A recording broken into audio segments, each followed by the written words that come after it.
নমস্কার, সকল বন্ধুদের অনেক অনেক ভালোবাসার শুভেচ্ছা জানিয়ে আমি কাজের থেকে বাড়ি এসেছি 9:30টার সময়। এসে এঁচোড় কেটে চিংড়ি মাছটা সকালে কিনে রেখে গেছিলাম, ফ্রিজে রেখেছিলাম বেছে। তারপরে বাড়িতে এসেছি, এসে এঁচোড় কেটে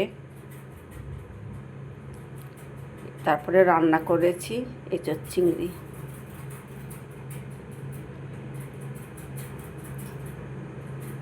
তো কালারটা কেমন হয়েছে বন্ধুরা? অনেক সুন্দর কালার হয়েছে, দেখতে খুব সুন্দর লাগছে। চিংড়িটা খেতেও খুব দারুণ হয়েছে। তো রাখছি বন্ধুরা, তোমরা সবাই ভালো থেকো, সুস্থ থেকো, আমার পাশে থেকো। ভিডিওটা দেখে লাইক, কমেন্ট, শেয়ার, সাবস্ক্রাইব অবশ্যই করবে। তোমাদের কাছে আমি অনুরোধ করে বলছি, তোমরা আমার পাশে থেকো।